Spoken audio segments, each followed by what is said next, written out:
अस्सलाम वालेकुम नाज़रीन, खुश आमदीद कहेंगे। प्रोग्राम आप देख रहे हैं फ्रंट पेज। नाज़रीन, अफ़गानिस्तान और पाकिस्तान की सूरत हाल जो बाहमी ताल्लुकात हैं, कशीदा हैं, बुरे हैं और ज़ाहिर है इस पर सबको तशवीश है, ना सिर्फ पाकिस्तान में बल्कि इंटरनेशनली भी। अखबारात का जायज़ा लेते हुए सुर्खियाँ आपके साथ पहले शेयर करते हैं। 50 अफ़गान फ़ौजी हलाक, 5 चौकियाँ तबाह। मुतनाज़ सरहद का सर्वे शुरू, अफ़गानिस्तान का नुकसान करके खुश नहीं। कमांडर सदर्न कमांड, खिलाफ वर्जी करने वालों से यही सलूक होगा। IGFC, कशीदगी बरकरार। बाब दोस्ती तीसरे रोज़ भी बंद। NATO supply, Afghan transit trade समेत तजारती सरगर्मियाँ और पैदल आमदोरफ्त मुअत्तल। 4 किलोमीटर का इलाका नोगो एरिया करार। चमन में खेमा बस्ती कायम। रवैया ठीक होने तक सरहद बंद रहेगी। लेफ्टिनेंट जनरल आमिर रियाज दिफा के लिए हर हद तक जाएंगे। Major general Nadeem Ahmed flag meeting में अर्जियाती सर्वे के लिए गूगल नक्शों की मदद लेने पर इत्तेफाक। रोज़ाना जंग की सुर्खी, रोज़ाना एक्सप्रेस की सुर्खी भी यही है, तकरीबन अल्फाज थोड़े मुख्तलिफ। चमन, 5 अफ़गान फ़ौजी मार दिए। पाक फ़ौज, बॉर्डर के तयन पर इत्तेफाक। अफ़गान फोर्सेस ने हमारे इलाके में घुसकर घरों पर कब्ज़ा किया, 5 चौकियाँ तबाह कर दी। अटल फैसला है, पाकिस्तान के बैनुल अक़वामी बॉर्डर पर बहस नहीं हो सकती। IGFC, अफ़गान रवैया ठीक होने तक बाब दोस्ती बंद रहेगा। कमांडर सदर्न कमांड, फ़ौजी हुकाम की फ्लैग मीटिंग, अर्जियाती टीमों का इलाके का सर्वे। तीसरे रोज़ भी कशीदगी, नकले मकानी जारी। सुर्खियाँ तो हो गई हैं, आज की हेडलाइंस हो गई हैं। उर्दू अखबारात की शह सुर्खी देखते हैं। जब तक सूरत हाल मामूल पर नहीं आ जाती, कराची में ऑपरेशन जारी रहेगा। ये आर्मी चीफ ने कहा। मुल्क के इस्तेहकाम के लिए कराची में अमन व अमान का क़याम ज़रूरी है। ऑपरेशन में दहशत गर्दों की कमर टूटने से मुस्बत असरात मुरतब हुए हैं। जनरल कमर जावेद बाजवा, कराची मुल्क का कमर्शियल हब है। सिंध रेंजर्स, आर्मी और कानून नाफिज करने वाले इदारों का अमन की बहाली में अहम किरदार है। कोर हेडक्वार्टर्स कराची आमद के मौके पर गुफ्तगू। बागियों को दोबारा कौमी धारे में शामिल करने की भी तारीफ। आर्मी चीफ को शहर की सूरत हाल, ऑपरेशन रद्दुल फसाद और सिंध में मरदमशुमारी से मुताल्लिक़ तफसीली ब्रीफिंग दी गई। हालात जो भी हैं, हुकूमत को काम करने दिया जाए। क़ब्ल अज़ वक्त इलेक्शन से जमहूरियत कमज़ोर होगी। Fazlur Rahman.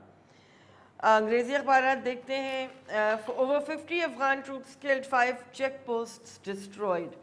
Imran dares Punjab Sindh to meet KP's governance standards. ये न्यूज़ इंटरनेशनल की खबरें। Whatever the circumstances let government function, Fazl कह रहे हैं। Operation to continue till peace restored in Karachi, chief of the army staff. Dawn अखबार की खबरें। Power cuts return as shortfall touches 7,000 megawatts. और geological survey of 2 villages agreed upon, ये clashes के हवाले से ही खबर। 2 Zardari aides recovered in Balochistan से police.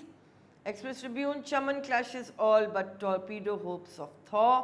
A new hopeful and confident chapter begins for France. वहाँ पे नए फ्रांसीसी सदर का इंतखाब अमल में आया और मैक्रोन या मैक्रोन, जिस तरह भी आप उनको प्रोनाउंस करें, वो वहाँ जीत चुके हैं। Pakistani forces killed 50 Afghan troops. तो जनाब, ये आज की खबरें हैं, इन पे बात करते हैं। और इस गुफ्तगू के लिए हमने जनाब आगा मसूद हुसैन साहब को दावत दी है स्टूडियो में तशरीफ़ लाने की। मारूफ कॉलम निगार हैं, तज्ज़िया निगार हैं, मुसन्निफ़ हैं, तो आप इनको बखूबी जानते हैं। इनसे प्रोग्राम का आगाज़ करते हैं। अस्सलाम वालेकुम आगा साहब। वालेकुम सलाम, बहुत शुक्रिया आपका। आगा साहब, ये अफ़गानिस्तान की सूरत हाल जिस तरह से अब कशीदा है, जिस तरह बॉर्डर पे ये क्लैश हो रहा है, मुझे तो पहले ये बताएं कि जिस तरह मैंने अभी परसों भी डॉक्टर तौसीफ़ थे, उनसे सवाल किया था कि अभी पूरा हफ्ता भी शायद गुजरा नहीं है कि पाकिस्तान का एक आला सतही फ़ौजी वफ़द अफ़गानिस्तान के दौरे पे था। वहाँ ये बात तय हुई थी कि विजिलेंस भी बेहतर करेंगे और इंटेलिजेंस शेयरिंग भी होगी, हॉटलाइन पर मुस्तकिल राब्ते में रहेंगे। वहाँ से ये वफ़द आने के बाद अचानक फ़ौरी तौर पर ये सारी सूरत हाल इस कदर कशीदा कि दोनों जानिब से जानी नुकसान हो रहा है।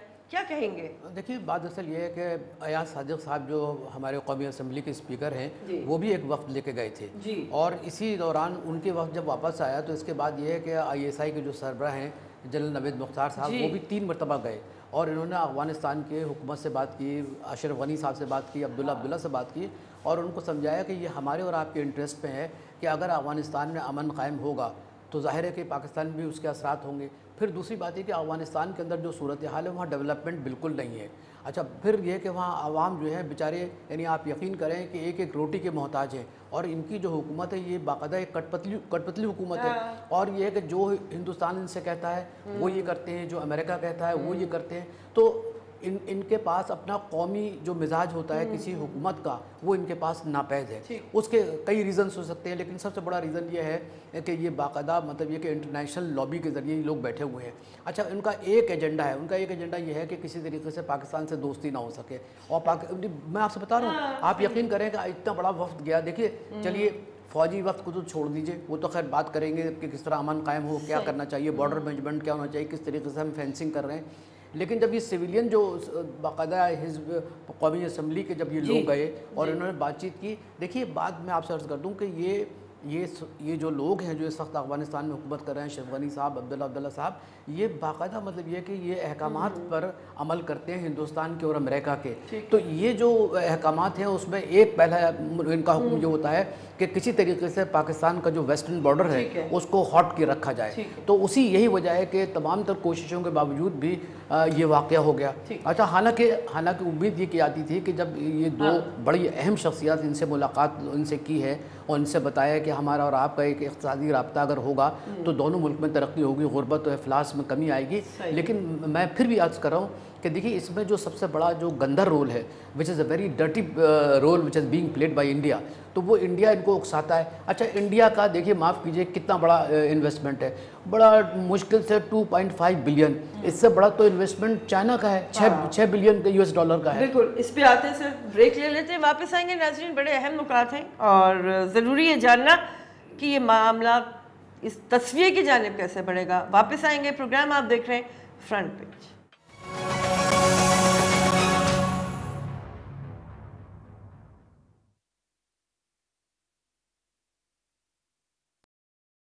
جی ناظرین خوش آمدید کہیں گے، پروگرام آپ دیکھ رہے ہیں فرنٹ پیج۔ ناظرین اس سے پہلے کہ آغا صاحب اپنی بات کی جانب بڑھیں اور اسے کمپلیٹ کریں، میں ایک اضافی سوال بھی کرنا چاہوں گی آغا صاحب آپ سے۔ پاکستان کے اندر جو سیاسی اس وقت فضا بنی ہوئی ہے، لگ رہا ہے کہ الیکشنز کی تیاری کر رہی ہے ہر جماعت۔ اچھا اب اس طرح کے ماحول میں یکسوئی ذرا نہیں رہتی ملکی معاملات پر، بارڈر کے جتنے بھی آپ سارا بارڈر اپنا اٹھا لیں، بھارت کے ساتھ ہو، ایران کے ساتھ ہو، افغانستان کے ساتھ ہو، صورتحال تسلی بخش قرار نہیں دی جا سکتی۔ حالیہ لہر جو افغانستان کی جانب سے اٹھی، اور جس طرح ابھی آپ رائٹلی سیڈ آپ کہہ رہے ہیں کہ اس کو ایڈونچر کا نام دینا چاہیے، آپ کیا سمجھ رہے ہیں کہ اس سے بین الاقوامی طور پہ ہم تھوڑا سا کمزور نہیں نظر آئیں گے اندرونی معاملات کو قابو میں لانے کے لیے؟ دیکھیے میں ایک تو یہ کہ آپ کے اس بات سے میں اتفاق کرتا ہوں کہ جب بھی ملک میں انتخابات کا شور ہوتا ہے تو ہلچل تو ہوتی ہے، ہلچل کے ساتھ ساتھ یہ بھی ہوتا ہے کہ جو آپ کے ڈیولپمنٹ پروگرامز ہیں وہ بھی متاثر ہوتے ہیں۔ پھر وہ جو آپ کا جملہ ہے وہ زیادہ میرا خیال ہے اس کے اندر بڑی گہرائی ہے اور گہرائی ہے، وہ یہ کہ یکجہتی کا جو تصور ہے وہ بھی تھوڑا معدوم ہوتا ہے، لیکن ان تمام چیزوں کے باوجود بھی دنیا بھر میں ہوتا ہے۔ فرانس میں جو الیکشنز ہوئے آپ نے دیکھا کس قسم کی گفتگو ہوئی، کس طرح مطلب یہ کہ، تو میں یہ عرض کر رہا ہوں کہ یہ کوئی نئی بات نہیں ہے، لیکن سب سے جو بڑی اہم بات وہ یہ ہے کہ جب سے یہ جو وفد پاکستان کے گئے تھے، دیکھیے پاکستان کا جو موقف ہے وہ موقف بالکل سامنے ہے، وہ یہ ہے کہ جو بھی افغان جو طالبان ہیں وہ پاکستان کے ایما پہ نہیں لڑ رہے ہیں، وہ نہ پاکستان کے دوست ہیں بلکہ وہ ایک غیر ملکی جو فوجیں وہاں پہ نیٹو کی ہیں ہے نا، اور امریکن فورسز ہیں جو تقریباً ملا کے 12,000 ہیں، ان کے خلاف وہ جنگ لڑ رہے ہیں. اب یہ ہے کہ امریکہ یہ چاہتا ہے کہ کسی طریقے سے یہ جو ایک یونٹی گورنمنٹ بن جائے اور Pakistan should play very important role, bring those Afghan fighters on a negotiating table. Pakistan کتنی مرتبہ لے کر آیا, پاکستان دوحہ میں لے کر آیا, پاکستان مری میں لے کر آیا, پاکستان بیجنگ میں لے کر آیا, پاکستان جرمنی میں لے کر آیا. How long Pakistan is going to play that role? یہ تو خود افغان گورنمنٹ کو چاہیے. اچھا اب یہ ہے کہ حکمت یار خان کو لے کر آئے. گل بطین Hekmatyar was known as a butcher of Kabul. Kabul کا قصائی اس کا تصور تھا. اس نے اتنے معصوم لوگوں کو قتل کیا ہے. اب یہ شخص واپس آ گیا ہے. اس نے آتے ہی جو بیان دیا اب دیکھیے, اس نے کہا کہ پاکستان اور ایران سدھر جائیں. بھائی اس شخص کی کیا حیثیت ہے؟ ایران میں جا کے وہاں کا نمک کھایا اس نے, وہاں رہا ایران میں, پاکستان میں وہاں پناہ رہا. اب یہ ہے کہ یہ مطلب CIA اور امریکنز کے ذریعے اور مطلب ہندوستان کے ذریعے اب یہ اپنے آپ کو یہ ظاہر کرنا چاہتا ہے کہ میں دوستم سے زیادہ وار لارڈ ہوں اور میں بڑی تبدیلی لے کے آؤں گا. لیکن میں آپ کی خدمت درج کروں کہ تبدیلی یہ چند افراد کے ذریعے نہیں آتی, یہ تو پورا ایک اجتماعی تصور ہوتا ہے.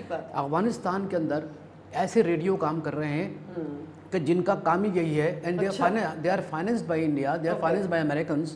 ان کا کام یہ ہے کہ پاکستان کے خلاف بیشنگ کرو, پاکستان فوج کے خلاف بیشنگ کرو, پاکستان کے پولیٹیکل سسٹم کے خلاف بیشنگ کرو. تو یہ جب اس قسم کے آپ زہر لوگوں کو بھریں گے تو آپ مجھے بتائیے کہ دوستی کا تصور کہاں ہوگا؟ دوستی کا تصور تو یہ ہوتا ہے کہ آپ کی بہت سی غلطیاں ہو سکتی ہیں, آپ کے اندر بہت سی کمزوریاں ہو سکتی ہیں, لیکن ان کو پس پشت ڈال کر آپ ایک دوستی اور ایک دوسرے کے قریب آنے کی بات کرتے ہیں. یہ سارے جو ریڈیو کام کر رہے ہیں یہ سب جو ہے نا یہ دوری پیدا کر رہے ہیں. اچھا آغا صاحب, بالکل مناسب آپ یہاں تک لے کر آئے ساری بات کو. مولانا فضل الرحمان کہہ رہے ہیں حالات جو بھی ہیں حکومت کو کام کرنے دیا جائے. مولانا فضل الرحمان کا بھی تو ایک اینگل بڑا الائیو رہا ہے. ہم دیکھتے ہیں طالبان کو کیا کہوں میں اس کو, بہرحال ان کا اپنا ایک فکری اثر کہہ لیں یا جو بھی کہہ لیں وہ ہے تو صحیح, اس کو ہم ڈینائی نہیں کر سکتے, اس پہ بھی بات کرتے ہیں. لیکن ہمارے ساتھ کالر ہیں. السلام علیکم. ہیلو ہیلو جی کالر ہیں کیا؟ ہیلو نہیں, آواز نہیں ہمیں آ رہی. اچھا تو میرا پوائنٹ یہ تھا کہ اگر افغانستان کی جانب سے یا کسی بھی غیر ملکی طاقت کی جانب سے پاکستان پر یہ الزام آتا ہے, اور جس طرح آپ کہہ رہے ہیں کہ پاکستان نے اپنے طور پہ تو بھرپور کوشش بھی کی ان کو ایک ٹیبل پہ لے کر آنے کی, تو کیا ابھی بھی در پردہ اس طرح کی حمایتیں, اس طرح کے سافٹ کوشنز ہماری جانب سے انہیں پرووائڈ کیے جاتے ہیں؟ پیورلی میں افغان طالبان کی حوالے سے بات کر رہی ہوں, لیکن جواب آپ سے لیں گے بریک کے بعد.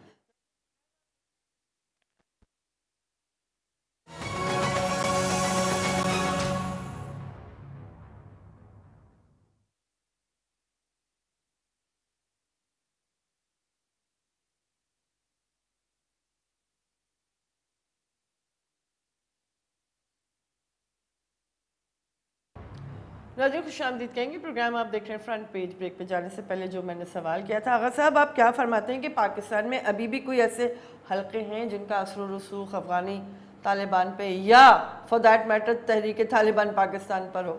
دیکھیے تحریک طالبان تو اس کا تو نام ہی رکھ لیجیے. تحریک طالبان یہ لوگ تو مطلب یہ تو انٹرنیشنل ایجنسیز کے پیدا کردہ لوگ ہیں جو پاکستان کے خلاف لڑ رہے ہیں. دیکھیے میں آپ کو ایک بات بتاؤں کہ پورا مسئلہ کیا ہے. مسئلہ یہ ہے کہ ابھی جو جانسن نکلسن جو ہیں جو ان کے سر کال لے لیتے ہیں. السلام علیکم. ہلو السلام علیکم. وعلیکم السلام. آپ کو آغا صاحب کو میرا سلام. اچھا میں یہ کہوں گا کہ یہ جس طرح افغان بارڈر پر کشیدگی چل رہی ہے, جس طرح شمالی کوریا نے ایک اسٹینڈ لیا نا امریکہ کے خلاف, اب میرا خیال سے ایسے اسٹینڈ پاکستان کو بھی لینا ہوگا تبھی حالات ٹھیک ہوں گے. اچھا دوسری چیز ایک بات یہ کہوں گا, ایک صاحب نے بڑی دلچسپ بات کہی کہ لوگ سیکورٹی تھریٹ کی وجہ سے جلسے میں شریک نہیں ہوتے, تو شہادت کے نام پہ تو ووٹ لیا جاتا تو شہید ہونے پہ کیوں نہیں تیار ہوتے؟ صحیح, بہت شکریہ جناب. اچھا بہت اچھی بات کی. اچھا میں یہ عرض کر رہا تھا کہ نکلسن ہے جو آج کل مطلب نیٹو کے اور امریکن فورس کے وہاں پہ سربراہ ہیں. اچھا انہوں نے مطلب یہ کہ he has written letter to Donald Trump and اس میں انہوں نے ریکویسٹ کی ہے کہ امریکہ کی فوجوں کو میں مزید اضافہ کیا جائے. باراک اوباما نے مطلب فوجوں میں تخفیف کی تھی, کمی کی تھی, اب یہ کہہ رہے ہیں کہ مزید اضافہ کیا جائے. دیکھیے ان سے ہیلمنٹ تو فتح ہو نہیں رہا, حالانکہ یہ ڈرون بھی وہ کر رہے ہیں. قندوز پہ طالبان کا حملہ ہو گیا. ابھی انہی کی رپورٹ ہے, وال اسٹریٹ جرنل کی رپورٹ ہے, تقریباً 65% علاقہ جو ہے یہ طالبان کے پاس آ گیا. اچھا पाकिस्तान का असर बल्कि एजाज चौधरी ने अफगानिस्तान में अमरीकी फ़ौज में इजाफे पर एतराज़ नहीं, एजाज चौधरी। जी हाँ, तो मैं ये अर्ज़ कर रहा हूँ कि ये जो जितनी भी फ़ौज लेकर आए, सवाल ये उठता है कि ये तो जंग हार गए, पहली बात। दूसरी बात ये कि जहाँ तक ये पाकिस्तान को मोरिद इल्ज़ाम ठहराते हैं, देखिए एक पोरस बॉर्डर है, 2500 किलोमीटर का बॉर्डर है। अच्छा, उस बॉर्डर में वो फ्लैट बॉर्डर नहीं है, उसमें ऐसे से पहाड़ हैं और ऐसे से दर्रे हैं कि आप देख के खौफजदा हो जाएं। लोगों को शायद जहन में यह है कि ये शायद एक फ्लैट बॉर्डर है, ऐसा फ्लैट, हाँ ऐसा नहीं है, वहाँ इतने ख़तरनाक किस्म के दर्रे हैं। अच्छा, वहाँ से अगर पोरस बॉर्डर से कोई आ रहा है, या पोरस बॉर्डर ईरान का भी, जिस पर ईरान ने भी बड़ा वो कहा कि हम एक जॉइंट उस पर इंस्पेक्शन करेंगे फ़ौज के ज़रिए, तो मैं ये अर्ज़ कर रहा हूँ कि पाकिस्तान का असर ये तो हो सकता है कि पाकिस्तान अपने सिफारती ज़राए से और बैनुल-अक़वामी ताल्लुक़ात के पस मंज़र में इनको नेगोशिएटिंग टेबल पे ले आए, जैसे कि मुल्ला उमर के इंतकाल से पहले मरी में हो गया था, तो फिर इसके बाद मुल्ला अख्तर मंसूर को मार दिया। तो मैं ये अर्ज़ कर रहा हूँ कि देखिए एक बहुत बड़ी क़ुव्वत है कि जो नहीं चाहती कि अफ़गानिस्तान के अंदर जो है ना अमन कायम हो। अच्छा, पहले बात। दूसरी बात ये कि देखिए आपने चाइना की भी बात की थी, वो वही बता रहा हूँ, मैं आपसे बता रहा हूँ। देखिए हुआ ये है कि अफ़गानिस्तान के अंदर इस वक्त तकरीबन 20 इंटरनेशनल एजेंसीज़ काम कर रही हैं। ये सब सुराग रसां एजेंसी हैं, बड़ी ख़तरनाक एजेंसीज़ हैं। इसमें जो सबसे ज़्यादा जो इम्पोर्टेंट है वो CIA है, इसके बाद मोसाद है, इसके बाद रॉ है, ये तीनों हैं। अच्छा, इन तीनों का मतम नज़र एक ही है। अच्छा, ये जो तीनों एजेंसीज़ हैं ये नस्ल परस्त हुकूमतों की ताबेदार हैं। नरेंद्र मोदी नस्ल परस्त है, नेतन्याहू नस्ल परस्त है, डोनाल्ड ट्रंप नस्ल परस्त है, ये सब मतलब रेसिस्ट हैं। अच्छा, ये हम नहीं कह रहे, इनके अखबारात कह रहे हैं, पूरी दुनिया कह रही है। तो इनका मकसद क्या है? इनका मकसद ये है कि जितने भी मुसलमान ममालिक हैं उनको अपने ताबे करना चाहिए, उनके वसाइल पर कब्ज़ा कर लेना चाहिए, और चाहे उसके लिए जंग हो। देखिए ये जो गन डिप्लोमेसी अमेरिकन इख्तियार कर रहे हैं डोनाल्ड ट्रंप के आने के बाद, ये पूरे दुनिया को तबाह कर देगी। अब इनके ये जुमले, ये कहना कि साहब के हम जो हैं ये फ़ौजों की जो हम इजाफा कर रहे हैं इससे अमन कायम होगा, देखिए ऐसा नहीं है। मैं आपसे बताऊं, इन्होंने मिडल ईस्ट को तबाह किया, अब इनके जहन में 2 टारगेट हैं, और ये मैं आपकी खिदमत अर्ज़ कर रहा हूँ, सुनने वाले भी इस बात से इत्तेफाक करेंगे, ये अब ईरान और पाकिस्तान को टारगेट बनाएंगे, क्योंकि उनको मालूम है। अच्छा, ईरान से पहले पाकिस्तान को टारगेट बनाएंगे, क्योंकि उनको मालूम है कि पाकिस्तान के पास मतलब एक ऐसी एक तो छठी बड़ी फ़ौज है, दूसरी बात ये कि पाकिस्तान के पास न्यूक्लियर एसेट्स हैं, फिर पाकिस्तान के जो साइंसदान हैं मुसलसल नई मतलब चीज़ें ईजाद कर रहे हैं। तो ये चीज़ें जो है इनको बड़ी खटकती हैं। आइंदा सालों में आप यकीन मानिए कि जो पाकिस्तान के लिए ख़तरात हैं ये तीनों ममालिक मिल के करेंगे। लेकिन मैं ये समझ रहा हूँ कि पाकिस्तान के जो लोग हैं, जो पाकिस्तान में करता धरता है, मेरी मुराद पॉलिटिकल पार्टीज से नहीं है, मेरी मुराद ये है कि वो लोग हैं कि जो पाकिस्तान की सेफ्टी की बात करते हैं, तो ये इन चीज़ों को समझ रहे हैं कि क्या होने वाला है। ठीक है। तो अफ़गानिस्तान के मसलों को अगर हम देखें तो उसमें एक तरफ तो ये है कि अफ़गानिस्तान से कहा कि तो आप इस हॉट बॉर्डर को हॉट करें, दूसरी कश्मीर में ये किस तरीके से लोगों को मार रहे हैं। आप अंदाज़ा लगाइए कि एक रफूगर को, एक टेलर मास्टर को, उस लड़के को बेचारे को जीप पे बांध के उन्होंने सारा घुमाया। अच्छा फिर क्या टर्न आउट क्या हुआ? 6 से लेके 5% ये टर्न आउट हुआ तो ये इलेक्शंस में। तो मैं ये कह रहा हूँ कि ये जो जिस तरीके से ये जो काम कर रहे हैं, ये इसमें मेरा ख्याल है कि जनूबी एशिया में एक बहुत बड़ा तसादम होने वाला है। अब सुनिए चीन का रोल। अच्छा, सर कॉलर है, फिर इस पे चीन के रोल पे आते हैं। अस्सलाम वालेकुम। वालेकुम अस्सलाम जनाब। देखिए जी, मैंने एक हफ्ता पहले जब आपके पास आपके मेहमान थे कमोडोर साहब, जी, तो मैंने वही बात की थी जो आज आगा मसूद हुसैन साहब कर रहे हैं। जी कि हम अफगानिस्तान पिद्दी न पिद्दी का शोरबा। देखिए उसके ऊपर जो है इंडिया और अमेरिका दोनों ने उसके ऊपर हाथ रखा हुआ है, और वो पाकिस्तान से सिर्फ इसलिए बदला लेना चाहते हैं कि पाकिस्तान एक एटमी कुव्वत है।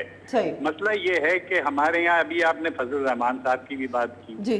वो कश्मीर कमेटी के चेयरमैन भी हैं, लेकिन वो क्या कर रहे हैं? कुछ नहीं कर रहे हैं। इसी तरह अफगानिस्तान को वो सपोर्ट कर रहे हैं कि वो तालिबान जो है हमारे बच्चे हैं। वहाँ मौलाना फजलुल्लाह बैठे हुए हैं, ना उसको कोई पूछने वाला है, उसको सेफ हेवन दिया हुआ है अफगानिस्तान में, ताकि वो पाकिस्तान के साथ जो मर्जी आए सलूक करे, उसको सपोर्ट भी कर रहे हैं। बहुत बहुत शुक्रिया। ठीक है, ये सारे एंगल्स हैं, आप सही कह रहे हैं। सही कह रहे हैं, मुल्ला फजलुल्लाह वहाँ बैठे हुए। अच्छा, जहाँ तक ये फजल रहमान का ताल्लुक, देखिए ये तो बाकायदा पॉकेट में है ना नवाज शरीफ के। नवाज शरीफ साहब इनको पैसे देते हैं, तो उनको पैसे देते हैं, तो मुल्ला ये जो हमारे फजल रहमान साहब हैं वही जुमले बोलते हैं कि जो नवाज शरीफ चाहते हैं। ये वाहिद आदमी है पाकिस्तान पॉलिटिकल उसमें कि इसका कोई स्टेबिलिटी नहीं है। जिस तरफ ये देखते हैं कि इनके मफाद हैं उस तरफ। ऑनेस्टली मुझे तो बड़ा अफसोस होता है कि ये इनके वालिद साहब तो कम से कम स्टेबल, बड़ा नाम था उनका, वो बड़े स्टेबल थे, वो पॉलिटिक्स वो समझते थे। इनके पास ना तो पॉलिटिक्स, आप कश्मीर जल रहा है, वो सही कहा हमारे जो कॉलर भाईजान थे, उन्होंने सही कहा कि कश्मीर के सिलसिले में आपका एक जुमला नहीं आता, आप किस तरीके से कश्मीर में जुल्म हो रहा है, किस तरह बेनज़ीर साहिबा के ज़माने से ये कश्मीर कमेटी को चेयर करते आ रहे हैं, और पैलेट गन्स का इस्तेमाल हो रहा है, ये सारी चीज़ें। देखिए मैं ये अर्ज करना चाहता हूँ, चाइना के रोल पे आ जाते हैं, लेकिन अब ब्रेक आ गई है नाज़रीन, वापस आते हैं, प्रोग्राम आप देख रहे हैं फ्रंट पेज।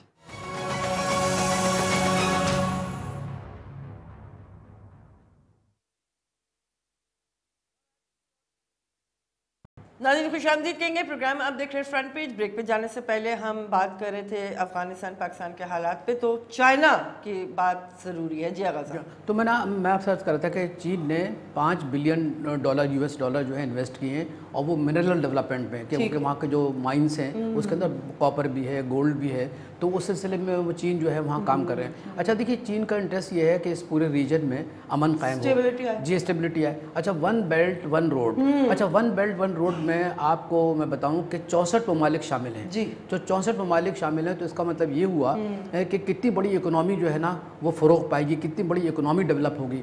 तो चीन का तो बहुत बड़ा इंटरेस्ट है। फिर चीन का इंटरेस्ट सीपैक में भी है, और सीपैक में वो चाहते हैं कि किसी तरीके से और इवेंचुअली वो उसके साथ जाके कनेक्ट होगा, वही वन बेल्ट वन रोड। अब ये है कि ये लोग ये समझ रहे हैं। हम गवादर में अभी गवादर गए हुए थे, तो गवादर में मतलब वो इंटरनेशनल कॉन्फ्रेंस थी, मैरीटाइम इंटरनेशनल कॉन्फ्रेंस, सिक्योरिटी पर मुद्दे, वहाँ पर हमने गुफ्तगू सुनी, वहाँ पे और भी लोग आए हुए थे, बहुत हमने गौर से पेपर्स पढ़े गए। आप यकीन कीजिए कि चीन के जो लोग आए हुए थे और उनसे हमारी मतलब जो भी खाने की टेबल पर बातचीत होती थी, वो ये कहते थे कि चाहे कुछ भी हो जाए, चाहे कितना ही हिंदुस्तान जो है ना पैसे लगाए इस सीपैक को तबाह करने के लिए, कितने ही मतलब ये कि बलोच गुमराह नौजवानों को इस्तेमाल करें, उन्होंने कहा कि हम रुकने वाले नहीं हैं। हाँ, और ये कि ये तो डेवलपमेंट होगी। तो जब अच्छा अमेरिकन का है, अमेरिकन का एक और इंटरेस्ट है कि किसी तरीके से आर्टिफिशियली हिंदुस्तान को खड़ा कर दो। भाई हिंदुस्तान पहले अपने मुल्क की गुर्बत तो देखे कि हिंदुस्तान में अच्छा फिर जो हालात आप बता रहे हैं मकबूजा कश्मीर के, बिल्कुल वो एक हर वक्त का बर्निंग स्पॉट है वहाँ के लिए। बट आप फिर देखिए, मैं एक और बात बताऊँ, अगर बिलफर्ज चीन अगर सब कुछ हिंदुस्तान कर रहा है, कल चीन जो है इनका जो नक्सलवादी तहरीक चल रही है ना, दुनिया की सबसे बड़ी तहरीक जो हिंदुस्तान के खिलाफ चल रही है, हिंदुस्तान के अंदर नक्सलवादी है ना, जैसे रेड कॉरिडोर कहते हैं। तो अगर वो चीन जो है ना मिल के या पाकिस्तान मिल के वो कहता है भाई चलिए इनके साथ मदद की जाए, तो वेयर इंडिया विल स्टैंड। यानी सेंट्रल इंडिया में ये सूरत हाल है, छत्तीसगढ़ में जो हो रही है। तो मैं ये अर्ज करना चाहता हूँ कि चीन को ये चीन जो है ना इसने बाकायदा वाज़ेह पैगाम दिया है कि सीपैक भी रहेगा, वन बेल्ट वन रोड भी रहेगा, और 64 ममालिक मिलकर एक नई इकोनॉमी को जन्म देंगे, और उसके लिए पाकिस्तान जो है as a pivotal role, Pakistan का तो पिवटल रोल है उसके अंदर। बिल्कुल सही जी। अस्सलाम वालेकुम। वालेकुम अस्सलाम। जनाब मुझे ये कहना था कि जी इस वक्त मुल्क में जमहूरियत है, और जमहूरियत का सबसे बड़ा अदारा होता है पार्लियामेंट। जब भी किसी डिक्टेटर की हुकूमत होती है, जैसे मुशर्रफ ने 9/11 पे कोई फैसला किया था, तो सब चीखते हैं कि उसने मुल्क को बर्बाद कर दिया और जंग में घसीट लिया। तो मेरी जहाँ तक मैंने पढ़ी है ये साइंस, ये पॉलिटिक्स वगैरह जो भी है, कि इसमें जो ऐसे हमला हुआ है अफगान बॉर्डर पे, उसके बाद एक इमरजेंसी इजलास पार्लियामेंट का बुला के उस पर बहस होनी चाहिए थी, और अपने जो खारजा पॉलिसी है उस पर डिस्कशन होनी चाहिए थी। पार्लियामेंट के थ्रू हमें दूसरे मुल्क को ये पैगाम देना है, ठीक, अच्छी बात हम अपनी फौज के पीछे हैं, बजाय इसके कि हम जनता में एक दूसरे के खिलाफ बोले और उनको ये मैसेज दें कि हम तो एक दूसरे की कुर्सी खींच रहे हैं और फौज अकेली ही इस मुल्क के खिलाफ लड़ रही है। बिल्कुल बहुत मुनासिब इन्होंने बात की, अच्छी बात की। लेकिन इनको जो खातून ने सवाल किया, इन्हों तो ये मालूम होना चाहिए कि अयाज सादिक साहब जो पार्लियामेंट जो बाकायदा स्पीकर हैं, वो तो वफ्त लेके गए थे, और वो मतलब ये कि जब वफ्त लेके गए थे तो जाहिर है कि वो पार्लियामेंट का एतमाद उनको हासिल था, और उन्होंने जो बातें की। लेकिन फिर भी ये बात सही है, बात इनकी है तो वजन जो मैंने सवाल भी आपसे किया था कि मुल्क में इंतशार को इस तरह रिफ्लेक्ट नहीं होना चाहिए कि हम अपने तमाम अहम मामलात से गाफिल हैं। ये सही कह रही हैं, और ये बात बिल्कुल इन्होंने सही कही कि पार्लियामेंट को इजलास बुलाया जाए और उसके अंदर थ्रेड बेयर डिस्कशन हो, है ना, खुल के डिस्कशन हो कि भाई सूरत हाल क्या है, किस तरीके से मतलब हमें चलना चाहिए, और अयाज सादिक साहब पूरा पार्लियामेंट में एक बयान दें कि भाई मेरी उनसे क्या, क्योंकि अभी तक खुल के बात सामने नहीं आई कि उन्होंने हाँ कि 5 घंटे 6 घंटे जो आपकी बातचीत रही अब्दुल्ला से या अशरफ गनी से, तो she should come out, the cat should come out of the bag. ठीक है। अच्छा अगर साहब chief of the army staff Karachi के दौरे पे थे, वहाँ उनकी मुलाकातें हुई डीजी रेंजर से भी, कॉप्स कमांडर से भी कराची, دوسری جانب اور اس پہ اس عزم کا ادا کیا گیا کہ جو آپریشن رد الفساد ہے وہ صحیح سمت میں آگے بڑھ رہا ہے، خاص طور پہ کراچی کے حوالے سے بھی گفتگو ہوئی. ایک خبر یہ بھی ہے کالعدم تنظیموں کے دہشت گردوں کے اندرون سندھ ڈیرے، کارروائی سے خوفزدہ ہو کر کراچی چھوڑنے کا فیصلہ. منگو پیر اجلاس کے بعد کیا گیا. مختلف علاقوں کی مساجد، مدارس، ہوٹلز پر رش بڑھ گیا. متعدد طالبان ہتھیار ڈالنے کے لیے تیار. دوسری طرف کراچی کی اپنی صورتحال، اگر سیاسی فضا کی بات کریں، سیاسی ماحول کی بات کریں، تو جو 2-3 گروپس کی یا پارٹیاں، اب نئی پارٹیاں آپ انہیں کہہ لیں، متحدہ ایک جگہ ہے، متحدہ پاکستان، پی ایس پی کا فینومینل سامنے آ رہا ہے، لنڈن اپنی جگہ پر ہے. تو کراچی کا جو ہمارا لنکیج ایک نیشنل سیکیورٹی سے بنتا ہے، اس پر آپ کیا فرمائیں؟ میرا خیال ہے کہ یہی آپ کی جو جملہ ہے نا، یہی بہت طاقتور جملہ ہے کہ ہمارا لنکیج تو پاکستان کے ساتھ ہے، ہمارا لنکیج تو وفاق کے ساتھ ہے. بات اصل یہ ہے کہ جتنی بھی پولیٹیکل پارٹی کراچی میں کام کر رہی ہیں ان کے اپنے ایجنڈے تو ہو سکتے ہیں اور نظر بھی آئے. آپ مجھے بتائیے کہ یہ جو ایم کیو ایم تھی 30 سال تک حکومت کرتی رہی، کبھی کولیشن میں بھی تھے، کبھی انڈیپینڈنٹ بھی رہے ہیں. تو انہوں نے 30 سال کے اندر کیا ہوا ہے، 30 سال کے اندر جو ہے نا، جس طریقے سے کراچی کا تشخص برباد ہوا، جس طریقے سے کرمنلز جو ہے وہ سامنے آئے، ہاں ان کو جگہ ملی. تو میں یہ سمجھ رہا ہوں کہ اب صورتحال بہت بدل گئی ہے. دیکھیے کراچی میں ایک تو ٹارگیٹڈ آپریشن جب شروع ہوا آج سے 3 سال پہلے، اس نے بہت تبدیل کر دیا. رینجرز نے مطلب یہ کہ جب وفاقی حکومت نے ان کا ساتھ دیا اور صوبائی حکومت نے ساتھ دیا تو بہت تبدیلی آئی. اور اب وہ صورتحال نہیں ہے کہ سڑکوں پہ گلی پہ چڑھنے پہ آپ بڑے خوفزدہ ہیں یا آپ کو کوئی لوٹ لے گا. ٹھیک ہے، ایک کا دکا واقعات اب بھی ہو رہے ہیں، کلفٹن پہ ہو رہے ہیں، مطلب فیڈرل بیریا میں ہو رہے ہیں حسن، لیکن یہ ہے کہ مجموعی طور پر امن قائم ہوا ہے. اچھا پلس یہ کہ تاجر برادری، صنعت، ہمارے جو صنعت کار ہیں، ہمارے سرمایہ کار ہیں، انہوں نے ان کا بڑا امپورٹنٹ رول ہے کیونکہ وہ یہ چاہتے ہیں کہ جب کراچی میں امن ہوگا، کراچی کے اندر یہ جتنے بھی ایسے کرمنل ایلیمنٹ ہیں ان کا جب تک کہ صفایا نہیں ہوگا، انویسٹمنٹ نہیں آئے گا. یہ سب سے دیکھیے کراچی میں اس وقت بے روزگاری ہے. اچھا بے روزگاری کو ختم کرنے کے لیے انویسٹمنٹ ہوگا، اور انویسٹمنٹ جب انڈسٹریل انویسٹمنٹ ہوتا ہے تو اس سے روزگار پیدا ہوتا ہے. تو یہ پوری کوشش کی جا رہی ہے. اور رد الفساد میں جو فیصلہ کیا ہے کل چیف آف آرمی اسٹاف نے، انہوں نے کہا کہ کم واٹ میں یہ جو پورا ہمارا سلسلہ ہے، جو لوگ تخریب کار ہیں ان کو صفایا کرنا، ان کو مطلب یہ کہ راہ راست پہ لانا، یہ تو بالکل جاری رہے گا. اور کراچی کا بقا جو ہے وہ یہی ہے کہ لوگ سمجھیں کہ کراچی جو ہے وہ کسی کی ملکیت نہیں ہے. کراچی جو ہے نا وہ پاکستان کا ایک پولیٹیکل نہ بھی ہو تو لیکن اکنامک ہب تو ہے. تو اکنامک ہب ہے تو اکنامک ہب کو آپ چلنے دیجئے. تو اگر آپ اس کے اندر مزاحمت کریں گے، اگر آپ اس کو کسی طریقے سے اپنے مفادات کے تحت کراچی میں امن کو برباد کریں گے، تو میں یہ سمجھتا ہوں کہ وہ لوگ جو کراچی میں انویسٹمنٹ کر رہے ہیں سب سے پہلے سامنے کھڑے ہوں گے اور کہیں گے پاکستان کے جتنے بھی ادارے ہیں جو پاکستان کے تحفظ کے لیے کام کر رہے ہیں کہ آئیے اور کراچی کو بچائیے. بالکل ٹھیک ہے. تو یہ میں تو یہ آپ بالکل صحیح فرما رہے ہیں کہ ظاہر ہے جتنے بھی سور پوائنٹس آپ کو پاکستان بھر میں نظر آتے ہیں، چاہے وہ کسی بھی حوالے سے ہو، ان پر توجہ مرکوز ہونی ضروری ہے. بالکل ہونی چاہیے. بالکل صحیح ہے. تو آغا صاحب بہت شکریہ آپ کی پروگرام میں شمولیت کا. اور ہم نے آج تفصیل سے افغانستان کے بارے میں اسی لیے بات کی جس طرح آغا صاحب فرما رہے ہیں کہ اس ریجن کی سٹیبلٹی تمام، چاہے وہ پاکستان ہو، چائنا ہو اور دیگر ممالک ہوں، سب کے فائدے میں ہی جاتی ہے. اور امن کسے برا لگتا ہے جناب؟ امن کو کہا جاتا ہے کہ جی 2 جنگوں کے درمیان کا وقفہ امن، لیکن ہم ایسا نہیں سمجھتے. ہم سمجھتے ہیں کہ جنگ ہونی ہی نہیں چاہیے، امن ہی امن ہونا چاہیے. ناظرین انہی الفاظ کے ساتھ اجازت لیں گے. خیال رکھیے گا. اللہ حافظ.